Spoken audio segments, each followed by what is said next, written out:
السلام علیکم ورحمۃ اللہ وبرکاتہ۔ اعوذ باللہ من الشیطان الرجیم، بسم اللہ الرحمن الرحیم۔ سورہ فاتحہ مکمل ہو چکی ہے، جو کہ ایک مکی صورت تھی۔ اگلی صورت ہے سورۃ البقرہ، اور یہ مدنی صورت ہے، یعنی یہ صورت مدینہ میں نازل ہوئی، اور یہ قرآن مجید کی سب سے لمبی صورت ہے۔ احادیث میں اس کی بہت زیادہ فضیلت بیان ہوئی ہے، جیسے کہ رسول اللہ صلی اللہ علیہ وآلہ وسلم کا ارشاد ہے کہ جس گھر میں سورۃ البقرہ پڑھی جائے شیطان اس گھر سے نکل جاتا ہے۔ اسی طرح رسول اللہ صلی اللہ علیہ وآلہ وسلم نے فرمایا الزہراوین، یعنی دو جگمگ کرنے والی صورتیں، سورۃ البقرہ اور سورۃ آل عمران، یہ پڑھا کرو۔ قیامت کے دن وہ اس حال میں آئیں گی جیسے وہ دو بادل ہوں، یا دو سائبان ہوں، یا دو پرندوں کے جھنڈ ہوں، اور وہ اپنے پڑھنے والوں کی طرف سے مغفرت کے لیے جھگڑا کریں گی۔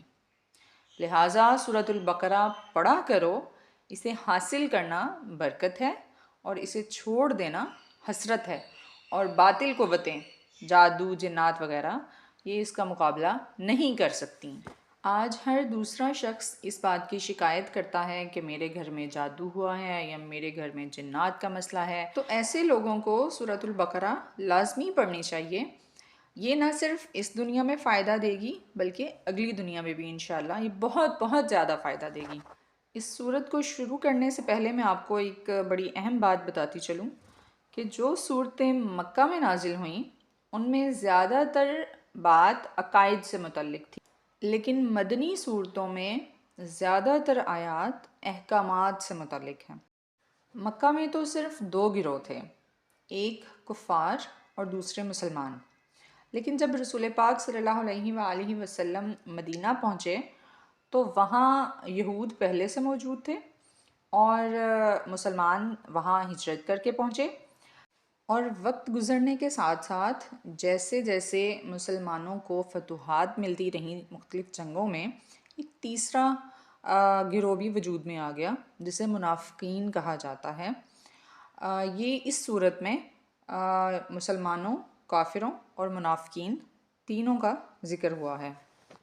اعوذ باللہ من الشیطان الرجیم، بسم اللہ الرحمن الرحیم۔ الف لام میم، الف لام میم، یہ حروف مقطعات ہیں۔ مقطعات کا لفظ نکلا ہے قطع کرنے سے، یعنی کاٹنے سے یا ٹکڑے ٹکڑے کرنے سے۔ یہ الف لام میم، یہ تین حرف ہیں۔ یہ لکھنے میں تو اکٹھے لکھے جاتے ہیں، لیکن پڑھنے میں ان کو الگ الگ پڑھا جاتا ہے۔ ان کا معنی کیا ہے؟ کچھ مفسرین اور علماء کا خیال ہے کہ یہ اللہ تعالیٰ کے راز ہیں، اور ان کے معنی اللہ کے سوا کوئی نہیں جانتا۔ کچھ مفسرین کا خیال ہے کہ اللہ تعالیٰ نے یہ الفاظ مختلف صورتوں کے شروع میں لا کر عرب کے لوگوں کو چیلنج کیا ہے کہ عربیوں، تمہیں اپنی زبان پر بڑا ناز ہے، اپنی فصاحت و بلاغت پر بڑا ناز ہے، تو ذرا اس قرآن کے مقابلے میں کچھ لے کر تو آؤ۔ کچھ اور لوگوں کا خیال ہے کہ صحابہ کرام رضوان اللہ علیہم ان الفاظ کے معنی جانتے تھے، اس لیے انہوں نے رسول پاک صلی اللہ علیہ وآلہ وسلم سے ان کے بارے میں سوال نہیں کیا۔ ان حروف مقطعات کے حوالے سے بہت سے اقوال ہیں، جیسے کہ کچھ لوگ کہتے ہیں کہ یہ اللہ تعالیٰ کے نام ہیں، کچھ لوگوں کا خیال ہے کہ یہ رسول پاک صلی اللہ علیہ وسلم کا نام ہے، کچھ اور لوگوں کا خیال ہے کہ یہ صورتوں کے نام ہیں۔ اسی طرح بہت سے اقوال ہیں، لیکن جس قول کو پریفر کیا جاتا ہے وہ یہی ہے کہ ان الفاظ کے معنی اللہ اور اس کے رسول کے علاوہ کوئی نہیں جانتا۔ رہی یہ بات کہ صحابہ کرام رضوان اللہ علیہم نے ان کے بارے میں رسول پاک صلی اللہ علیہ وآلہ وسلم سے سوال کیوں نہیں کیا، تو صحابہ کرام ایسے لوگ تھے جو علم سے زیادہ عمل پر توجہ دیتے تھے، اور انہوں نے کبھی بھی رسول پاک صلی اللہ علیہ وسلم سے ایسے سوالات نہیں کیے جن کا جاننا ان کے لیے ضروری نہیں تھا۔ لہٰذا ان الفاظ کا معنی جاننا ہمارے لیے بھی ضروری نہیں ہے۔ ہم اس سلسلے میں اسی قول کو پریفر کرتے ہیں کہ واللہ اعلم بمرادہ، کہ اللہ کو ان کے معنی کا علم ہے۔ ذالک الکتاب لا ریب فیہ ھدی للمتقین۔ ذالک، یہ اس میں اشارہ ہے، جیسے اردو میں ہم کہتے ہیں وہ، یا انگلش پہ ہم کہتے ہیں دیٹ، یعنی اس میں اشارہ بعید، جو دور کی چیز کی طرف اشارہ کرنے کے لیے استعمال ہوتا ہے۔ اب یہاں میرے جیسا بندہ کہے گا کہ کتاب تو میرے سامنے ہے، پھر اللہ نے اس میں اشارہ بعید کیوں استعمال کیا؟ یہاں تو حاذا آنا چاہیے تھا، حاذا الکتاب، ذالک الکتاب۔ الکتاب خاص کتاب، کتاب نکلا ہے کاتبہ سے، یعنی اس کا روٹ ورڈ ہے کاف تا با، اور اس کا معنی ہوتا ہے لکھا ہوا۔ اب یہاں ایک پوائنٹ نوٹ کر لیجئے، جس وقت یہ آیات آئی تھیں اس وقت قرآن مجید کتاب کی صورت میں نہیں تھا، لیکن اس کے باوجود اللہ تعالیٰ نے اسے کہا ذالک الکتاب۔ اس کا معنی یہ ہے کہ یہ قرآن مجید اس وقت بھی کتاب کی صورت میں موجود تھا، اور کہاں موجود تھا؟ فی لوح محفوظ، لوح محفوظ میں اوریجنل قرآن مجید موجود تھا اور آج بھی ہے۔ لوح محفوظ ایک بلند مقام، تو اس کی بلندی کی وجہ سے یہاں اس میں اشارہ بعید استعمال ہوا ہے۔ ایک دوسری وجہ یہ ہو سکتی ہے کہ جب کسی کو تعظیم دینی ہو تو اس کے لیے وہ کا لفظ استعمال کیا جاتا ہے یا دیٹ کا ورڈ استعمال کیا جاتا ہے، تو اسی طرح عربی میں قرآن مجید کو، اس کتاب کو تعظیم دینے کے لیے اللہ تعالیٰ نے ذالک کا ورڈ یوز کیا ہے، بھلے وہ کتاب ہمارے سامنے موجود ہو۔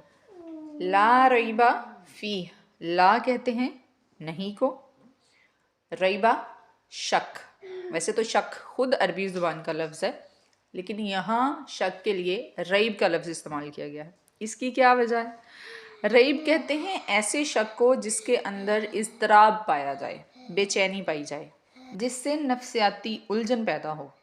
اب کفار مکہ کا اعتراض یہ تھا کہ قرآن اللہ کی طرف سے نازل کردہ نہیں ہے، لیکن الجھن ان کو یہ تھی کہ اگر یہ قرآن اللہ کی طرف سے ہوا اور اس کا مطلب یہ ہے کہ پھر یہ دعوت سچی ہوگی، اور اگر یہ دعوت سچی ہے تو پھر ان کی خیر نہیں، پھر وہ ان کا جو عقیدہ تھا کہ مر کر مٹی ہو جانا ہے اور آخرت کوئی چیز نہیں ہے، وہ بھی غلط ثابت ہو جاتا۔ تو اس آیت میں اللہ تعالیٰ نے ان سے مخاطب کیا ہے کہ تمہاری الجھنوں کا، تمہارے اضطراب کا علاج یہی ہے کہ یہ کتاب جس میں شک کوئی نہیں ہے، اس پر ایمان لے آؤ۔ فی ہی، اس میں، فی میں ہی، فی ہی، اس کتاب میں کوئی شک نہیں ہے۔ ذالک الکتاب لا ریب فیہ، یہ وہ کتاب ہے جس میں کسی قسم کا کوئی شک نہیں۔ یہاں صرف کفار مکہ کو ہی مخاطب نہیں کیا جا رہا، بلکہ اس کے ساتھ ساتھ اہل کتاب کو بھی مخاطب کیا جا رہا ہے، اور قیامت تک آنے والے سارے انسانوں کو مخاطب کیا جا رہا ہے کہ یہ واحد کتاب ہے جو یہ دعویٰ کرتی ہے کہ اس میں کسی قسم کا کوئی شک و شبہ نہیں ہے۔ حتیٰ کہ جو پہلے کتابیں آئیں، تورات، انجیل، زبور، انہوں نے بھی اس طرح کا کوئی دعویٰ نہیں کیا۔ ہاں، ان کتابوں میں رسول پاک صلی اللہ علیہ وآلہ وسلم کی آمد کا ذکر ہے اور ان پر نازل ہونے والی کتاب کا ذکر ہے، تو یہ بلا شک و شبہ وہی کتاب ہے جن کا ذکر تورات اور زبور میں اور انجیل میں کیا گیا ہے۔ ھدی للمتقین، ہدایت ہے متقین کے لیے۔ متقی کون ہوتا ہے؟ متقی کا لفظ نکلا ہے وقا یقی سے، اس کا روٹ ورڈ ہے واو کاف یا۔ متقی کہتے ہیں اس شخص کو جو بچتا ہے۔ کہاں سے بچتا ہے؟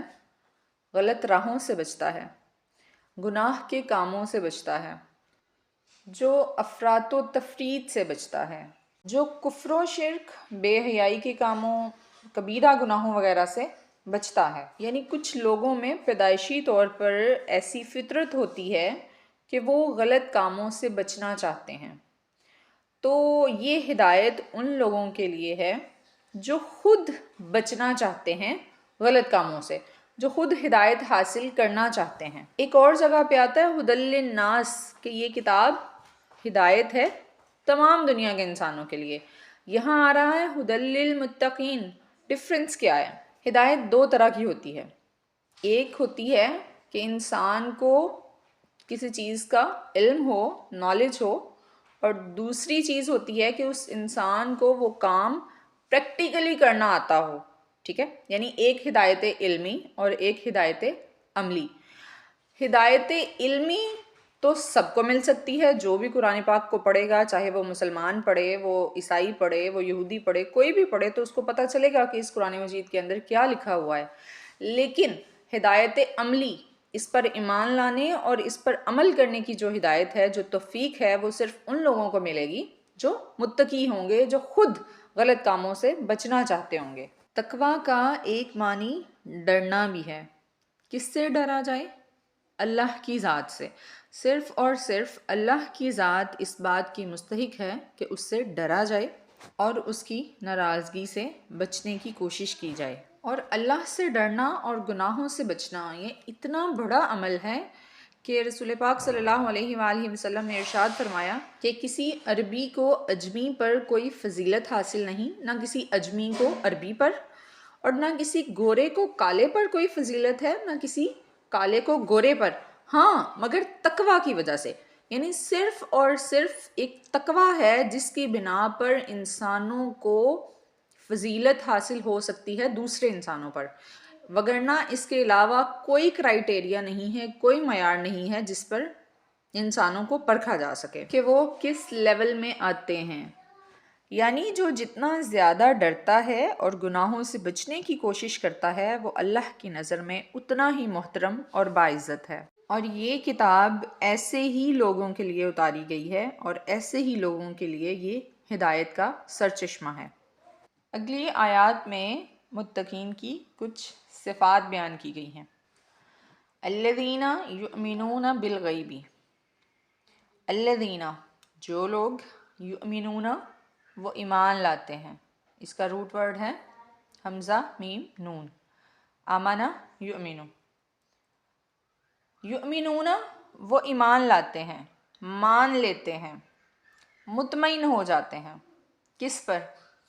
بالغیبی، یہاں پہ با ساتھ کے لیے استعمال ہو رہا ہے، اور غیب، غیب یعنی وہ چیز جو ہم نے دیکھی نہیں ہے۔ ہم نے تو پھر بہت ساری چیزیں نہیں دیکھی، لیکن یہاں ہے بالغیبی، الغیب، الغیب سے مراد کچھ اسپیسیفک قسم کا غیب، ال لگ رہا ہے نا ساتھ، یعنی خاص غیب، کچھ خاص چیزیں ہیں غیب کی جن پر ایمان لانا بہت ضروری ہے۔ سب سے پہلی اللہ کی ذات، ہم نے اللہ کو نہیں دیکھا۔ اس کے بعد ملائکہ، اس کے بعد اللہ کی کتابیں۔ اب قرآن مجید تو ہمارے پاس ہے، ہمارے سامنے ہے، لیکن اس سے پہلی کتابیں اور صحیفے ہم نے نہیں دیکھے، لیکن ہم اس چیز پر ایمان لاتے ہیں کہ اللہ نے ہمارے پیارے آقا صلی اللہ علیہ وآلہ وسلم سے پہلے بھی کچھ کتابیں اور کچھ صحیفے اتارے۔ اللہ کے رسولوں پر ایمان، اللہ نے 1,24,000 پیغمبر بھیجے، لیکن ہم نے ان میں سے کسی کو بھی نہیں دیکھا۔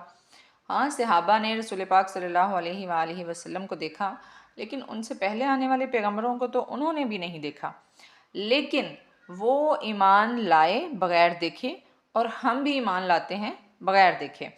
اس کے علاوہ آخرت کی زندگی پر ایمان، کیونکہ وہ بھی ایک غیب کی چیز ہے، ابھی تک وہ وقوع پذیر نہیں ہوئی۔ اور آخری بات کہ انسان کی تقدیر وہ اچھی ہے یا بری ہے، یعنی انسان کو بھلائی ملتی ہے یا برائی ملتی ہے، تو یہ اللہ کی طرف سے اس کی تقدیر میں لکھا جا چکا ہے۔ اس بات پر ایمان لانا، یہ 6 چیزیں غیب میں آتی ہیں۔ تو جو لوگ ان غیب کی باتوں پر ایمان لاتے ہیں، وَيُقِيمُونَ الصَّلَاةَ، اور وہ قائم کرتے ہیں نماز کو. یقیمون، اس کا روٹ ورڈ کیا ہے؟ قاف واو میم. اس سے پہلے بھی آپ نے پڑھا تھا مستقیم کا روٹ ورڈ بھی قاف واو میم تھا. اس کا معنی کیا تھا؟ سیدھا کرنا. اور اس کا معنی بھی وہی ہے، سیدھا کرنا یا قائم کرنا. نماز کو سیدھا کرنے اور قائم کرنے سے کیا مراد ہے؟ رسول پاک صلی اللہ علیہ وسلم کے پاس ایک آدمی آیا جس نے ابھی ابھی نماز پڑھی تھی، اور رسول پاک صلی اللہ علیہ وآلہ وسلم نے اس کو نماز پڑھتے ہوئے دیکھا تھا. اس شخص نے آ کے رسول پاک صلی اللہ علیہ وآلہ وسلم کو سلام کیا تو آپ صلی اللہ علیہ وسلم نے اسے کہا کہ تم نے نماز نہیں پڑھی، جاؤ اور دوبارہ پڑھو. وہ گیا، اس نے دوبارہ پڑھی، پھر آیا، پھر رسول پاک صلی اللہ علیہ وآلہ وسلم نے اسے کہا کہ تم نے نماز نہیں پڑھی، تم دوبارہ جاؤ اور جا کے پڑھو. پھر پڑھ کے آیا، تیسری بار آیا تو پھر اس سے یہی بات کہی گئی. تو پھر وہ کہنے لگا کہ مجھے تو صحیح نماز پڑھنی نہیں آتی، آپ مجھے سکھا دیجئے. تو رسول پاک صلی اللہ علیہ وآلہ وسلم نے فرمایا جب تم نماز کے لیے کھڑے ہو تو تکبیر کہو، پھر جتنا قرآن تمہیں آسانی سے پڑھ سکتے ہو پڑھو، پھر رکوع کرو یہاں تک کہ رکوع میں تمہیں اطمینان حاصل ہو جائے، پھر سر اٹھاؤ یہاں تک کہ سیدھے کھڑے ہو جاؤ، پھر سجدہ کرو یہاں تک کہ سجدے میں تمہیں اطمینان حاصل ہو جائے، پھر سر اٹھاؤ یہاں تک کہ اطمینان سے بیٹھ جاؤ. اپنی پوری نماز میں اسی طرح کرو. اب یہاں آپ کا کیا خیال ہے کہ کیا اس شخص کو، ان صحابی کو نماز پڑھنی نہیں آتی تھی، یا وہ کوئی قیام یا رکوع کوئی چیز مس کر رہے تھے؟ نہیں، ایسا نہیں تھا. انہوں نے ارکان سارے ادا کیے تھے لیکن ان کی نماز میں سکون اور اطمینان نہیں تھا. سکون اور اطمینان سے جو نماز پڑھی جاتی ہے نا، 4 فرض، ان پر کم از کم 8 منٹ لگتے ہیں. لیکن اب ہمیں غور کرنا پڑے گا کہ ہماری نماز کتنے منٹ کی ہے، کیونکہ ادا تو ہم بھی ایسے ہی کرتے ہیں، ہم رکوع بھی کرتے ہیں، ہم سجدہ بھی کرتے ہیں، ہم قیام بھی کرتے ہیں، لیکن ہم تو 2 منٹ بھی پورے نہیں لگاتے اور نماز پڑھ کر فارغ ہو جاتے ہیں. تو اس پوائنٹ پہ غور کرنا سب کے لیے بڑا ضروری ہے. اس معاملے میں اصلاح کی شدید ضرورت ہے، وگرنہ کہیں ایسا نہ ہو کہ ان صحابی کی طرح ہم بھی اس کیٹیگری میں آ جائیں کہ ہم نے نماز پڑھ کر بھی نہیں پڑھی. تو نماز کو قائم کرنے یا سیدھا کرنے سے مراد یہ ہے کہ نماز کو اس کی ساری شرائط، سارے ارکان اور سکون و اطمینان کے ساتھ ادا کیا جائے. وَيُقِيمُونَ الصَّلَاةَ، اور وہ قائم کرتے ہیں نماز کو. اب یہاں پہ نا کچھ لوگ کہتے ہیں کہ صلاۃ کا لفظی معنی تو دعا ہے، آپ اس کو نماز کے لیے کیسے یوز کر سکتے ہیں؟ تو یہاں پہ لفظ صلاۃ نہیں ہے، یہاں پہ لفظ ہے الصلاۃ. آپ کو پتہ نا جہاں ال لگتا ہے وہ کوئی خاص چیز بن جاتی ہے. تو الصلاۃ کا معنی ہے کہ کسی خاص طریقے پر مانگی گئی دعا، یعنی کسی خاص طریقے پر کی گئی عبادت. تو متقی لوگوں کی پہلی نشانی یہ ہے کہ وہ غیب پر ایمان لاتے ہیں، اور دوسری بات ان کے اندر بڑی اہم جو پائی جاتی ہے وہ یہ ہے کہ وہ نماز کو قائم کرتے ہیں، اس کے پورے ارکان، اس کی شرائط اور پورے سکون و اطمینان کے ساتھ. اچھا، یہاں ایک اور بڑا اہم پوائنٹ ہے کہ نماز پڑھے گا کون؟ صرف وہ لوگ جو غیب پر ایمان لاتے ہیں، جن کا غائبانہ طور پر اپنے رب کے ساتھ کنیکشن اتنا مضبوط ہوگا کہ وہ اس سے محبت بھی کریں گے اور اس سے ڈریں گے. تو صرف وہی لوگ ہیں جو نماز کو پورے ارکان اور پورے سکون و اطمینان کے ساتھ قائم کر سکتے ہیں، وگرنہ دوسری صورت میں اگر کسی کا ایمان کمزور ہے تو وہ نماز کو قائم نہیں کرے گا. اگر کرے گا بھی تو وہ بس جلدی جلدی پڑھ لی اور اوپر سے پڑھ لی، جسے کہتے ہیں کہ جان چھڑائی، ٹھیک ہے، جان چھڑانے والا کام کرے گا. وہ پھر اس کو دل سے، محبت سے، سکون و اطمینان سے نہیں کرے گا. آگے چلتے ہیں. وَمِمَّا رَزَقْنَاهُمْ يُنْفِقُونَ. وا اور مما، یہ 2 لفظوں سے مل کے بنا ہے، من اور ما. من کا مطلب سے اور ما کا مطلب جو. مما سے جو، یعنی اس چیز میں سے جو. رزقناہم، یہ تین لفظ ہیں. یہ رزق نا ہم. رزق یعنی رزق دینا، رازا قاف، رزق دینا، اور نہ ہم نے، ہم ان کو، یعنی رزق جو ہم نے ان کو دیا اس میں سے، ینفقون کیا کرتے ہیں، وہ خرچ کرتے ہیں. اس کا روٹ ورڈ ہے نون فا قاف. انفاق کا لفظ تو آپ لوگوں نے سنا ہی ہوگا نا، انفاق فی سبیل اللہ، اللہ کی راہ میں خرچ کرنا، اور یہ بڑا ہی مشکل کام ہے. لیکن خیر، جیسی انسانوں کی طبیعتیں مختلف ہیں ویسے ان کی کمیاں، ان کی کمزوریاں اور ان کی خوبیاں بھی مختلف ہیں. کچھ لوگوں کے لیے نماز پڑھنا بڑا مشکل ہوتا ہے، اور کچھ لوگوں کے لیے صدقہ و خیرات کرنا مشکل ہوتا ہے. بہرحال ہر کسی کی اپنی اپنی طبیعت ہوتی ہے، لیکن ایک مومن وہ ہے، ایک متقی وہ ہے جو غیب پر ایمان لاتا ہے، نماز کو پورے طریقے سے ادا کرتا ہے اور اللہ کے دیے ہوئے رزق میں سے خرچ کرتا ہے. اب یہاں یہ پوائنٹ بڑا اہم ہے کہ اللہ کے دیے ہوئے رزق میں سے خرچ کرنا ہے. ایسا تو ہے نہیں کہ ہم نے اپنی جیب سے خرچ کرنا ہے. تو اللہ تعالیٰ کہتے ہیں کہ جو ہم نے دیا ہے اس میں سے تو کم از کم خرچ کرو، اس کو بھی سنبھال کے رکھتے ہو.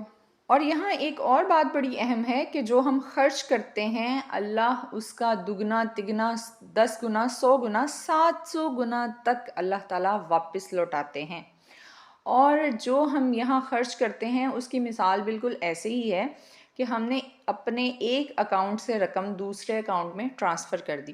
اس دنیا سے ہم اس دنیا کے اندر جو ہم خرچ کرتے ہیں اس کو ہم اگلی دنیا میں ٹرانسفر کر دیتے ہیں. ہمارے دنیا کے اکاؤنٹ سے یہ رقم جو اللہ کی راہ میں خرچ کی جاتی ہے وہ ہمارے آخرت کے اکاؤنٹ میں جمع ہو جاتی ہے. اب یہاں رزق سے کیا مراد ہے؟ کیا صرف مال و دولت، روپیہ پیسہ؟ نہیں، بلکہ اللہ کی دی ہوئی ہر وہ نعمت جو ہمارے جسم کی پرورش کرتی ہے یا ہماری روح کی پرورش کرتی ہے. اس طرح سے جو ہمارے پاس علم ہے یا کوئی سکل ہے ہمارے پاس تو وہ بھی اللہ کا دیا ہوا رزق ہے، اس کو دوسروں کو سکھانا چاہیے، علم دوسروں میں بانٹنا چاہیے. اسی طرح اگر کسی کے پاس مال و دولت ہے تو اس کو ان لوگوں کو دے، ان لوگوں کے درمیان خرچ کرے جو یتیم ہیں، مسکین ہیں یا فقراء ہیں. اس حوالے سے شریعت میں 3 چیزیں ہیں. سب سے پہلی زکوٰۃ.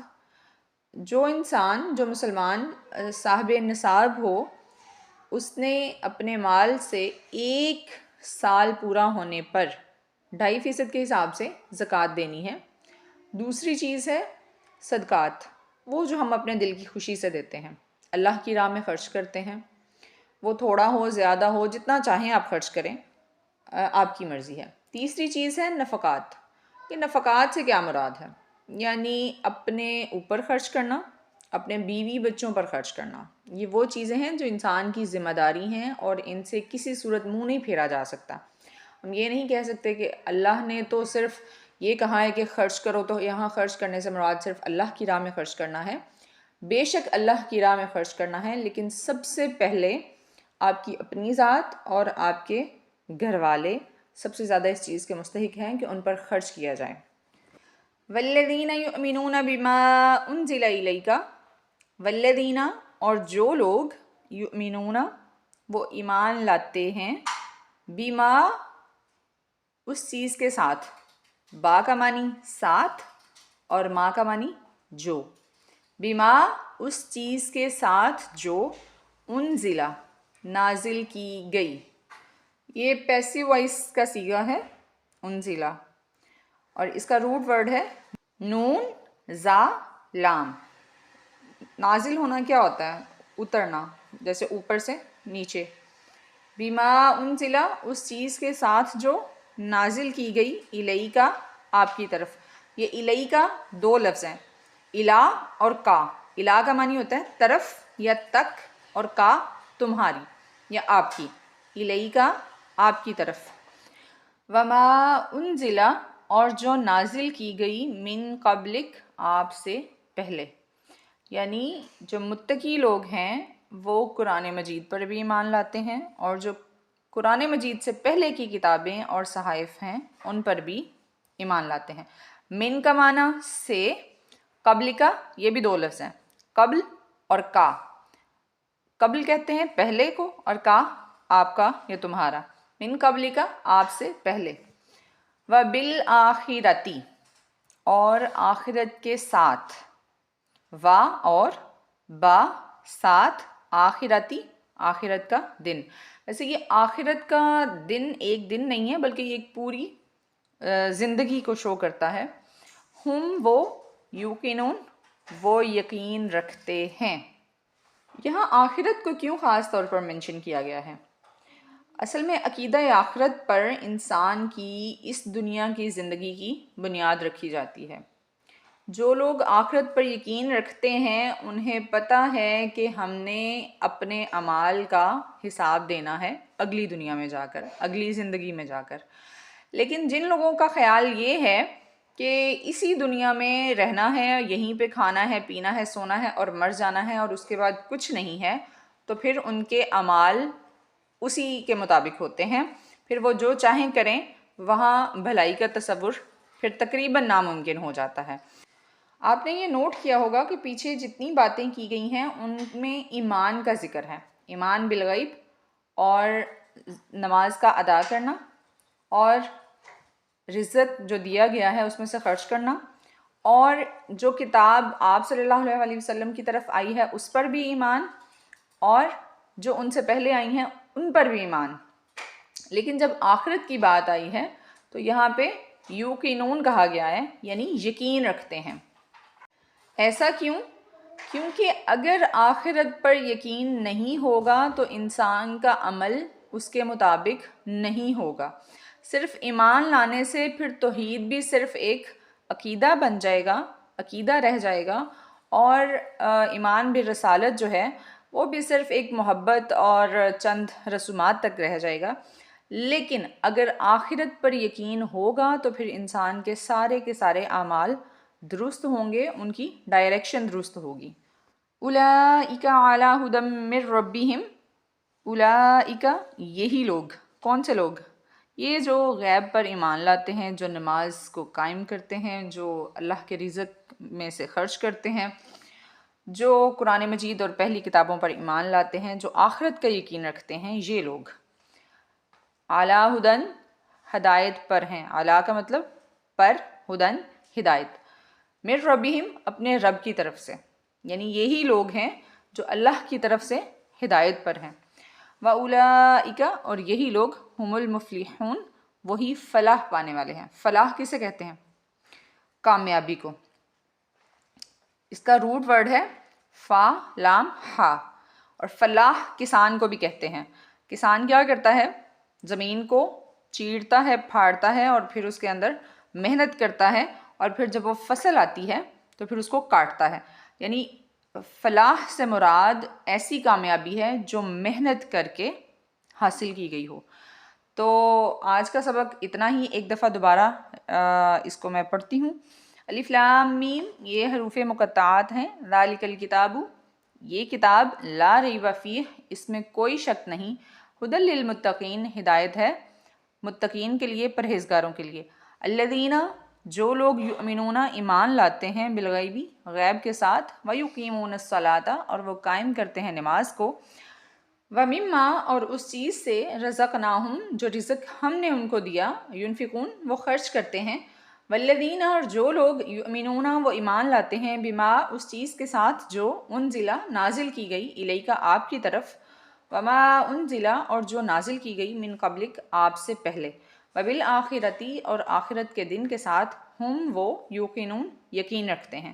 اولئک یہی لوگ اعلی ہدن ہدایت پر ہیں، من ربہم اپنے رب کی طرف سے، واولئک اور یہی لوگ ہم المفلحون وہی فلاح پانے والے ہیں، کامیابی پانے والے ہیں. صدق اللہ العظیم. سبحانک اللہم و بحمدک اشہد ان لا الہ الا انت استغفرک و اتوب الیک.